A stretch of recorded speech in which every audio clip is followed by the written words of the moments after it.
as we go within to that sacred place where God abides, knowing that we are truly in our right and perfect place at this very moment, knowing that we are each grounded and surrounded in the love, in the light of God, knowing that regardless of the appearances of things, God is in the midst of all that is taking place in our world today, and that we breathe in God. We breathe in love, for love heals. And if we see ourselves moving through this thing called life, surrounding ourselves with love, giving love, the more love we give, the more love we receive, knowing and blessing each person that comes to our experience, whether they come to just teach us something, to bring us back to that space that we know we are all one, that the same God that created you is the same God that created your neighbors, your friends, your teachers, your bosses, all of us. We are in this together because we are all created in the likeness and image of God the Father. And we know that if we choose God, only wonderful things can take place in our lives. We know that we are open to the love and the light of God. And we know as we go through this COVID-19 and the protesting and the uprising that is taking place, we know that peace is the answer. As we look inside ourselves and say, what is it that I can do to improve my surroundings, improve me as an individual? We know that we grow with leaps and bounds as we dig our feet deep into that solidness of knowing that the divine presence of God is all there is. And we are part of this. So I'm blessing this service today. Glad to know that each and every one of you showed up to receive the word of mindfulness. Let us be mindful of who we are as individuals and what we are doing on a daily basis. I bless our musicians, Kev and our fabulous Omega Ray. I bless them as they bring us beautiful, beautiful music. I bless Reverend Geri as she speaks the word of truth to each and every one of us today. And that as we have keyed into Zoom, that we are transformed and renewed by the word. So I am knowing that this service is already complete in the mind of God. And there's nothing more we have to do but just be still. Listen to that still voice within. I bless all our ministers, Reverend Jeff, Reverend Tony, Reverend Sally, Reverend Francione, and know for each and every one of them that they too bring to us the love and the light of God. So I know that this service is already complete in mind and that we are transformed by the words that Reverend Geri speaks to us, and that we are renewed in our spirit. So I give thanks for this and the more, and that I release this word knowing that it is done. I give thanks for this and the more, and so it is. And now I had the pleasure of introducing our fabulous speaker, Miss Omega Ray. Good morning, everybody. Well, I was trying to think of a song and I just kept coming back to what's going on today. And so I chose a song called Keep Your Eyes on the Prize. It's about Paul and Silas. Their story is told in Acts in the Bible. And I read that they were a relationship of equals. They had a relationship of equals. They went through a lot together. They were incarcerated and forced out of town. They helped each other to stay strong, and they leveraged each other's individual strengths and weaknesses so that they could be more efficient in their ministry. It just reminds me of how all colors are coming out and supporting one another for our ministry, which is equality. So here is Keep Your Eyes on the Prize. Paul and Silas, bound in jail, had no money for to go their bail. Keep your eyes on the prize. Hold on, hold on. Paul and Silas began to shout. Jail door open and they walked out. Keep your eyes on the prize. Hold on, hold on, hold on, hold on.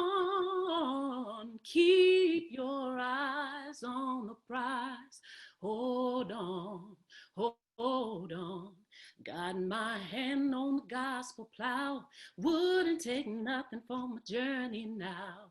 Keep your eyes on the prize. Hold on, hold on. Well, the only thing we did wrong, stayed in the wilderness a day too long. Keep your eyes on the prize. Hold on, hold on, hold on, hold on. Keep your eyes on the prize. Hold on, hold on. The only thing that we did right is the day we started to fight.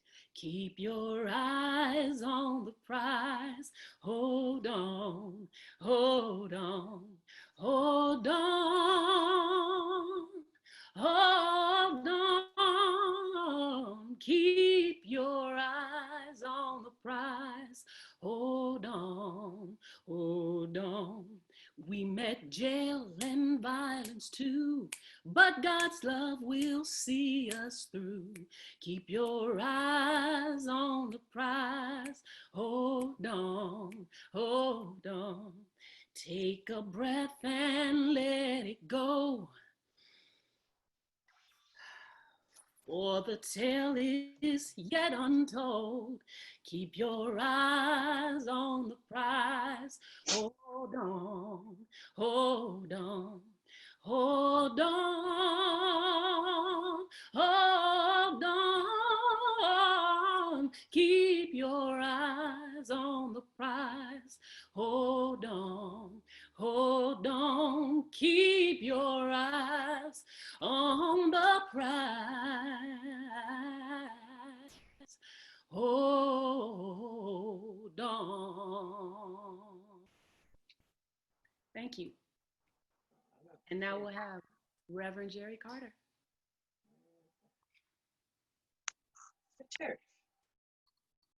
Thank you. Thank you, Kevin Omega, so very much. It always amazes me that the music fits the topic so beautifully. Mindful intentions and keeping your eye on the prize. That's a mindful intention for sure. Can everyone turn their cameras on for me, please? I just want to look into your eyes. I just want to say hello to everyone. So good to see you all. I feel so blessed to have you here. Hello, hello. Blessings, everyone. Wow. You guys are amazing. Thank you so much. So, keeping your eyes on the prize, mindful intentions. When we're mindful, we are conscious or aware of something. And an intention is a thing that's intended, an aim or a plan. So this is what we will be speaking about today. But before I go on, I want to share with you a very important official statement on current events from our Centers for Spiritual Living headquarters on racism in the US. So I'd love you all to just sit back and listen as I read this document to you that's very important for us right here and now in these critical times. Racism in the United States. Centers for Spiritual Living calls for it to end. We are grieving lives that ought not to have been lost. George Floyd, Breonna Taylor, Ahmaud Arbery are the most recent in a list of countless unnamed African American and Black people who have been murdered for the color of their skin over the past 400 years in the US. Too many generations have suffered, and it has never been and is not now acceptable. We denounce racism in all its forms. The starkness of unapologetic international racism, the racism of silence in the face of injustice, the systemic racism inherent in our education, justice, income, and opportunity inequity, and the racism that lies hidden in our individual hearts and minds. We envision a world where personal responsibility joins with social conscience in every area of the political, corporate, academic, and social sectors. We value a community-wide climate of safety and that arises from compassion, justice, mutual respect, and kindness. Therefore, we join our founder, Dr. Ernest Holmes, who, echoing the words of Dr. Martin Luther King Jr., said, "You and I should form the habit of taking definite time each day to contemplate and affirm peace with justice. For there is no peace possible without justice. But faith without works is dead." We should not only pray, we should act, each contributing the best they have to the common purpose, each willing to make any sacrifice necessary. For there can be no individual self-preservation without the preservation of all. We call upon ourselves and the faith communities in the US to take action that shows we have heard the cry of suffering and we own our responsibility for it. Whether that action is prayer, donations to organizations that promote racial justice, rigorous self-education, or active engagement, let not this moment in history pass unattended. May the actions we take be steeped in peace and respect for the sacredness of each life, knowing that whatever we do, individually and collectively, must be divinely directed from a higher consciousness. When we apply our proven spiritual principles through rigorous practices and compassionate action, the desired results cannot fail to be demonstrated.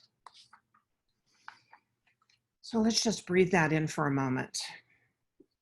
And with that, I'd like to share with you a very short 4-minute video. Now, this video is directed by Reverend Cliff Rubin, and it's titled, "What Some Folks Are Doing About Racism and the Death of George Floyd." I share this video with you because as a white privileged person, this brings me hope that change is truly possible and not meant in any way, please know this, to discount any of the sorrow being experienced by this racist outburst. So I share this with you because it touched my heart, and I believe it's a beginning to a new beginning. So please show the video, John?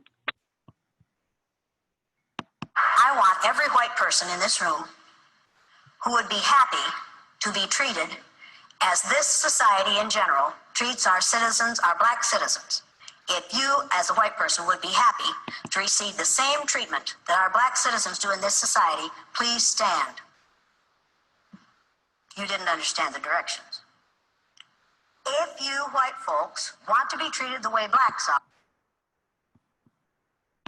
in this society, stand. Nobody's standing here. That says very plainly that you know what's happening. You know you don't want it for you. I want to know why you're so willing to accept it or to allow it to happen for others. So I got a chance to watch this video of George Floyd being murdered on the streets of Minnesota. Yeah, murdered. And we have an obligation as good officers to speak out against the bad. We have an obligation and we owe it to the public and to the other officers in this country that are out here actually trying to do good, actually trying to protect and serve with honor. And if you stay quiet and don't speak out against it because you're fear of judgment, you're complicit in the behavior, the disgusting behavior. It's time that we take these bad officers and speak out against them and start holding them accountable and hold them to the same laws that we expect citizens to abide by. They're not above it, and it's time that good officers start speaking out and stopping it. We got to change this. We got to break these barriers and these walls, and we got to do what we can as police officers. So 5 years ago, I did a traffic stop where a young man thought I was going to hurt or kill his dad because of the color of his skin, and that broke my heart. And from that moment on, I decided to change the way I do policing. I let them see who I am underneath this vest and who I am underneath this badge, so the innocent people don't have to fear me anymore, because that's not what we signed up for. So I challenge the other law enforcement officers. Get out of your car and get to know the people you protect. We're here to show solidarity and unity. Church groups, families, and business owners came together to remove the debris of last night's destruction. What started as a peaceful protest evolved into chaos and rioting. Local businesses attacked for no reason. We are all saddened and probably angry to some extent. However, this is not the way to correct a wrong. We also need the injustice to be addressed. Yeah. But we also need love to prevail. And so we stand for both of those.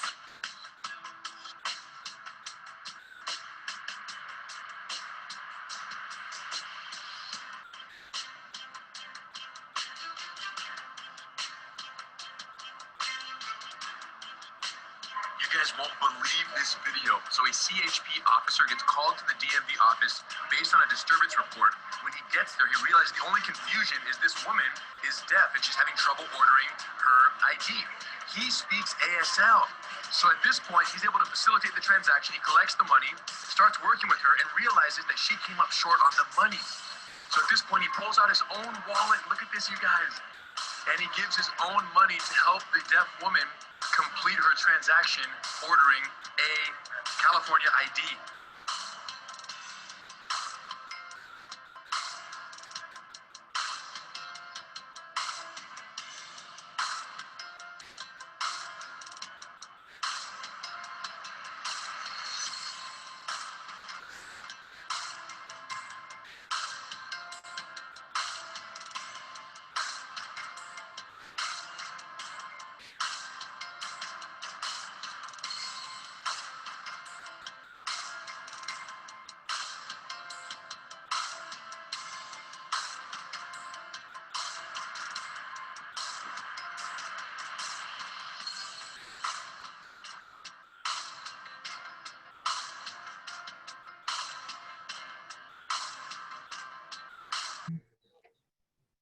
And I truly hope that there is an awakening going on. There has to be change. And I am so, I was touched by anything that is on video, on social media, that helps us to understand and helps us to more deeply love one another and work toward the common good for all.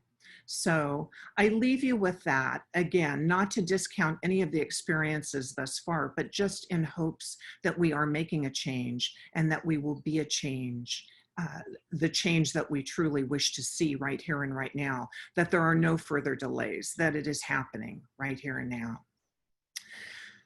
So being with that, I just want to let you know that June is Pride Month.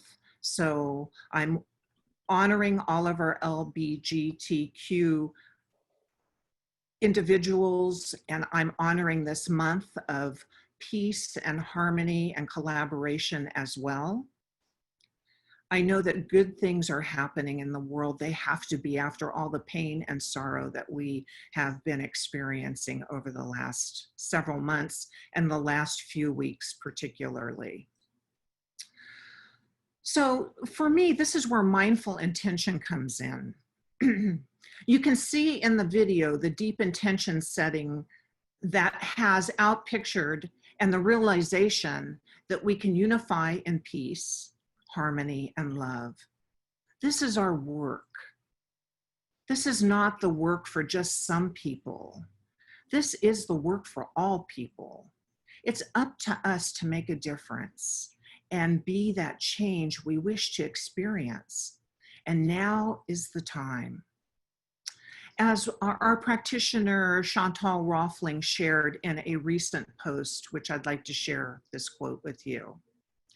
It makes a difference to name racism and white privilege and the inequality that divides us. It is essential to acknowledge people's pain, to address the need for healing, and to be part of the solution. Let us join together in prayer and take action now. Let us be a part of the solution. Another quote from one of our board members, actually. I too have been rethinking my beliefs and role, and definitely feel that I and we must walk the talk and take individual and collective action to move forward the changes we have been seeking. It's a very painful time for so many, me included. This pain is pushing us to a greater, grander vision for ourselves and our community and the world. This is my prayer. This is my intention. But how do we do this? By setting mindful intentions. Can we see that one little slide about mindfulness, John, please?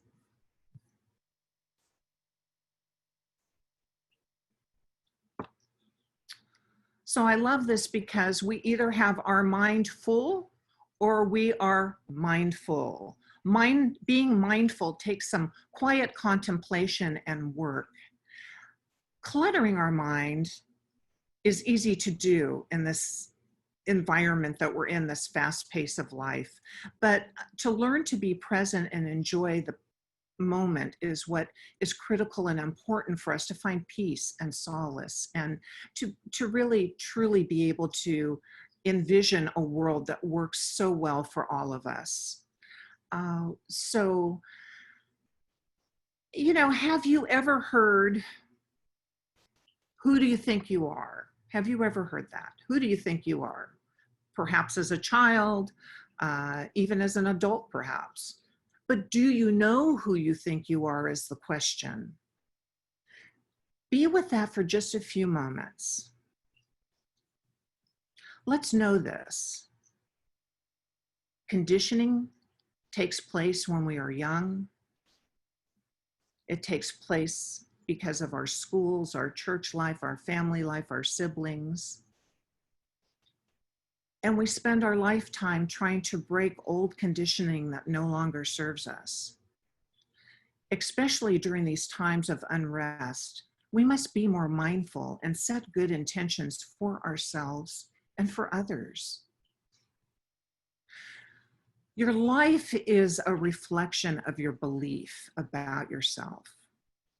Proverbs 23:7 says, "For as he thinks in his heart, so is he." For as he thinks in his heart, so is he. You can find out who you think you are by taking a look at the life that you're living, the people that you surround yourself with, and by the boundaries that you set for yourself. So my point here is, if you wish to make a difference in your life, this is where mindfulness comes in. It's important to be affirmative, to be specific and direct, to be vulnerable, to be real, to reach out and touch someone's heart, to collaborate, to become an ally. Be curious, and most of all, be kind. It's important for us to educate ourselves and learn about our similarities and our differences in each other. Sometimes it's difficult to get there with the circumstances that are going on in our lives and in the world. But I think these circumstances are the very things that are propelling us to move in this direction even more now than ever before. There is really no better time. It's time to flip the switch, to change it up, to be real, to find more love and compassion in our hearts. We have work to do as a society. And we're also taught in our religious science teachings, and it's so true, that the power of our thoughts create our reality. Wouldn't you agree? So let's remember that everything begins in thought and in mind. When we set our intention, we are setting it into the law of life, trusting and knowing in the invisible, the visible appears. But when? We ask when. It depends on our strength and the strength of our faith. We need our faith more now than ever, that anything is possible in knowing this, that we can change the issues with racism and oppression of every kind. We can do anything we put our mind to. So I'm asking us to start setting our intentions right here and right now for a better life for all, for a better world for all. You see, mindful intentions create a clear path for a definite and measurable demonstration of faith. When our faith is demonstrated, when we see the manifestation of our intentions, that's a huge faith builder. It allows us to lean into spirit even more and to trust. So pay attention and see how this works for you. I know that many of you have had the experience of setting your intentions and seeing the manifestation of them in some greater way. We must pay attention to what our heart desires and mindfully set our intentions. Otherwise, we may default to those old patterns of thinking and feeling. We may fall back into that old way of life, which is familiar to us. But if we desire to make a change in ourselves and in our world, we must be awake and aware as we nurture our heart's desires. It only takes the faith of a mustard seed and a little patience. Again, this is where faith comes in. So I have a bit of a faith story, a personal story. And you've heard a little bits and pieces of this, but about a year ago, my brother George, who has severe kidney disease and is on dialysis, set an intention to receive a functioning kidney. That's a pretty tall order. There's a long wait on the transplant list, and he's 10 years my senior. So there was an alternative program that we found about at Pacific Medical Center in San Francisco. It's a kidney donor recipient. Yes. My intention as a doctor is to see that George gets a well-functioning kidney to free him from dialysis. My desire was so strong that I offered one of my kidneys. But was I a match? Close, but not exact. So what they call a swap was recommended and offered to us. I became very disappointed because I really wanted George to get my kidney. He's my brother. I wanted him to have my kidney. I got very protective of my kidney and very, well, anyhow, you know what I mean. The swap seemed kind of strange to me. My kidney would be going to someone else who needs a perfect match, and George would be receiving a kidney that is the perfect match for him. It took me a bit, but I finally wrapped my head around this and concluded that as long as George gets what's best for him and the other person gets what's best for them, that's all that matters. So for many, many months, we've been working on this process, trying to find the perfect matches. And then lo and behold, there was a 4-way match, George and myself and another pair. Our date was set for May 5th, but with the coronavirus, we had to postpone it. So this has been an ongoing process for us for over a year, and now we have a date. It's June 19th. Well, it's interesting to me how spirit works always. I always pay close attention to these nuances. Here I wanted George to have my kidney, then I got used to the fact that he wouldn't. The person, unfortunately, who was getting my kidney passed away within the last couple of weeks. So the team of doctors decided that the timing is of the essence for George and for his overall health and well-being. And the disappointment of this happening was Spirit's plan. So George, after all, will be receiving my kidney. You know, Spirit's pretty tricky. My kidney will work for him. He'll just have to take a few extra drugs. So this is where all of you come in. Please hold George and I in prayer. Our surgery is coming up on June 19th, and I'm counting on your prayers for ease and perfect outcome for both of us, and peace of mind, of course. The love I feel for my brother and the faith and trust in Spirit transcends all fear for me. And I thank you, beloved community, beloved church family, for your prayers. So I'll be out a bit, but should be back with you again by August. Or how about setting intentions for someone else? You heard me speak of Amy from Oakland, the young woman in the wheelchair without a home that I introduced you to. And I've introduced you to in a couple of our services via slide. She'd hold a sign that says, "Your change changes my life." And we even gave to her, which was beautiful. But my intention was for her to live a better life.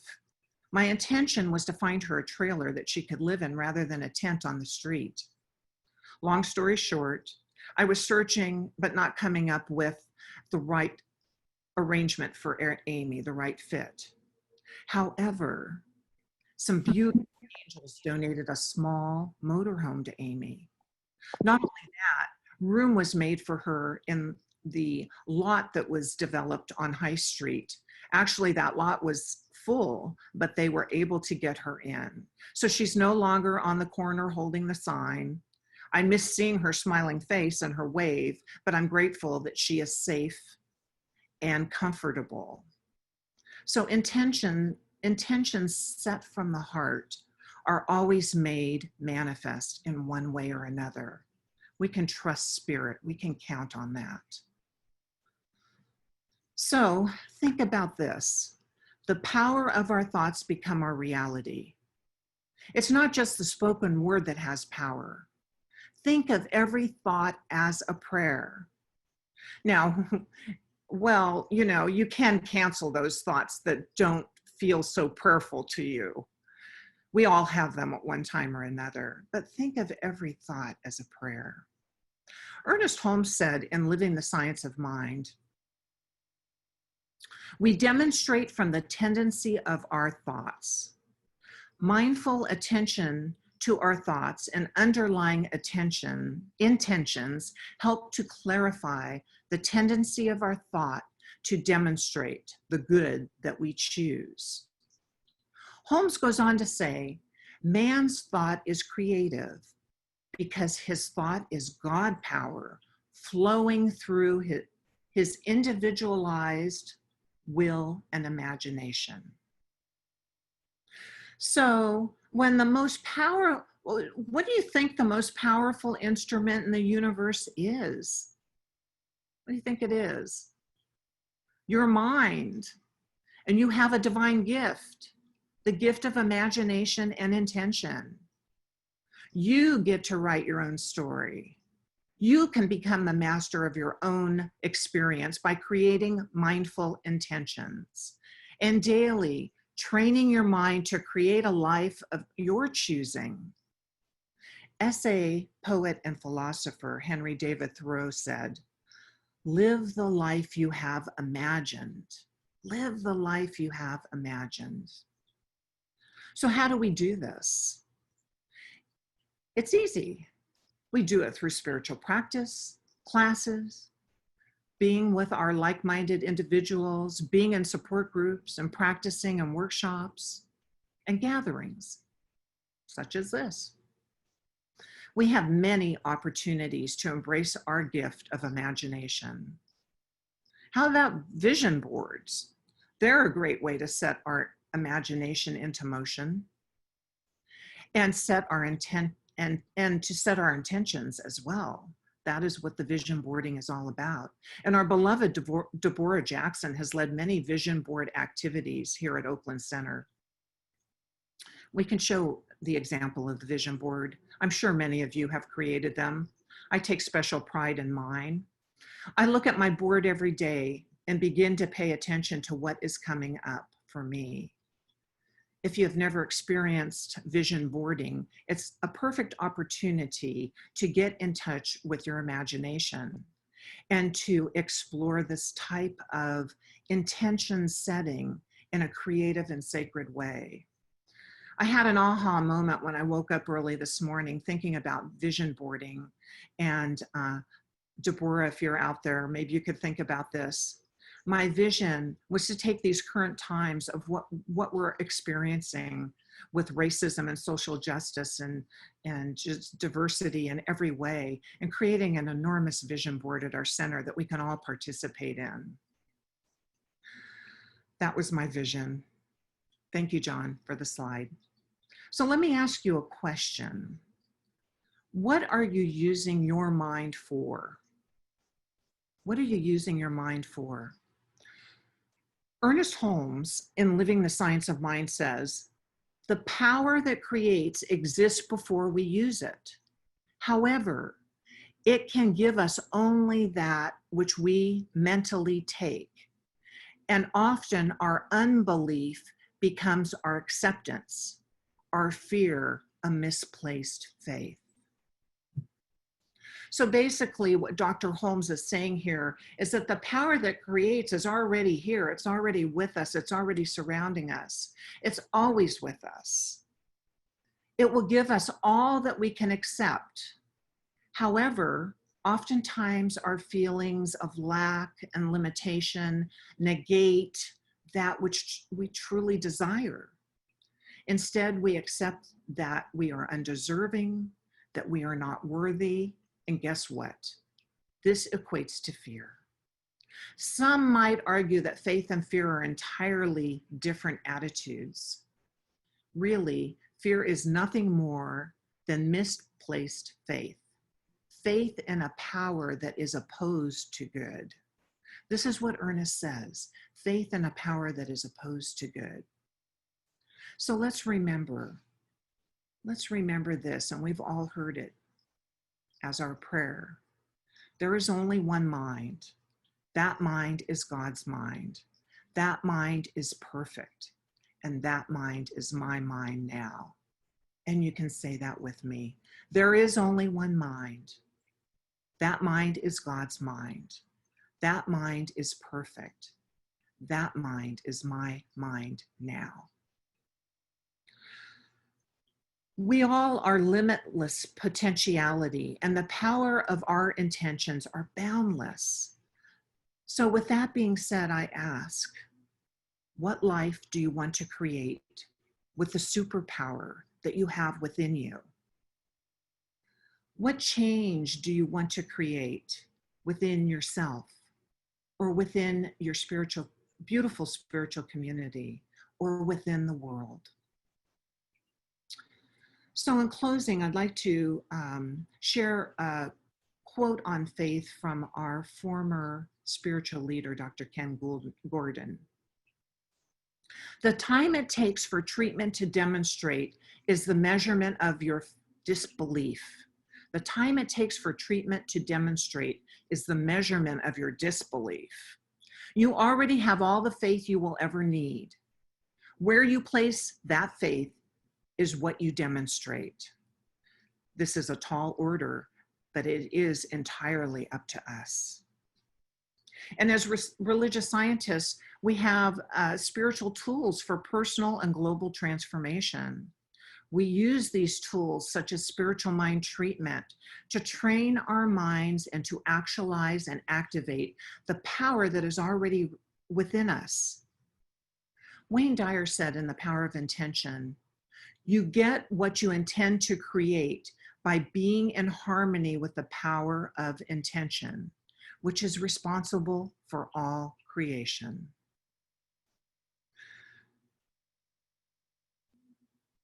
Setting a powerful, mindful intention is the first step to bringing forth the demonstration.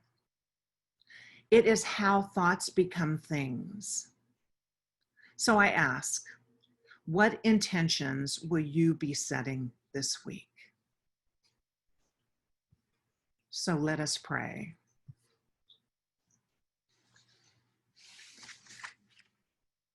Let us just take a deep breath, a deep and abiding breath, inhaling only love and exhaling that same love into our lives and into the world. How good it is to know that there is only one power and presence, known by many names, God, Allah, Spirit, or whatever you choose to call it. It is all-knowing and wise. It is boundless, infinite, and everywhere present. It is powerful, so powerful. It's almighty and absolute. We accept it as the only one power and presence in our lives now. There can never be any separation from the one, because we are one with it. We are filled with all the same qualities of the one.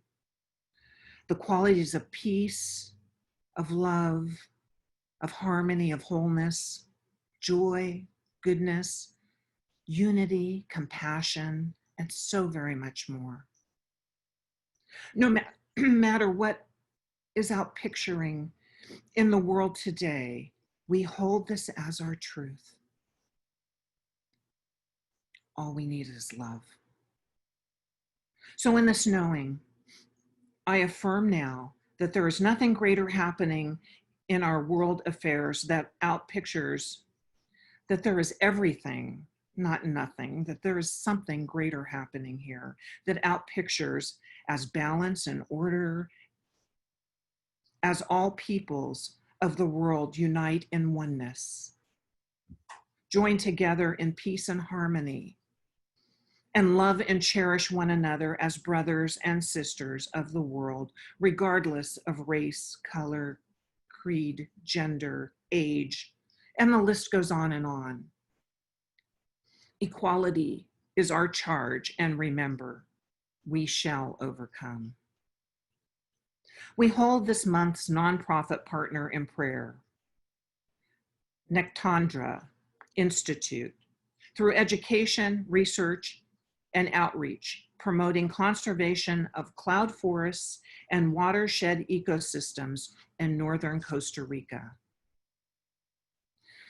Blessing our planet, Mother Earth, gratitude for her beauty and resilience, and our increasingly mindful stewardship of her. Blessing all those in service, creating a world that works for everyone. Blessing our youth and the youth of the world, knowing they are guided by the loving mind and heart of Spirit. Love, comfort, and healing for all those impacted by challenges in whatever form. For our beloved Grady Nobles, Grady May Nobles, for Phyllis, Layla, and Volmi Wallace. For all individuals impacted by COVID-19. And in this time of transition, peace and comfort for Katie Adams, the sister of Dodie Baker and family. And please let us continue to hold George Floyd and Ahmaud Arbery, Verona Taylor, and all African American communities in our prayers, and know peace of mind and heart for the pain their families are feeling now. There is fear and anger here that needs to be transformed into action now. Let us all do our part to be a part of that healing action. And take a moment now. I invite you to speak the name or names of anyone on your heart in need of a prayer.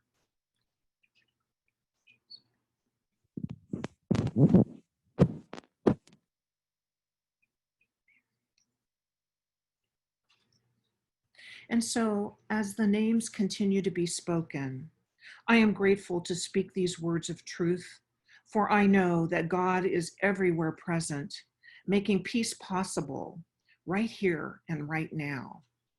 For this and the more, I am so grateful. I now lovingly release these words into the universal law of life that always, always says yes to our heart's desires, knowing the truth, fairness, and justice for all. I let it be now, trusting that all is in divine order as I witness the unfolding of a greater love, greater goodness, and peace and harmony. And I now let it be. And please join me in saying, and so it is. Ashe,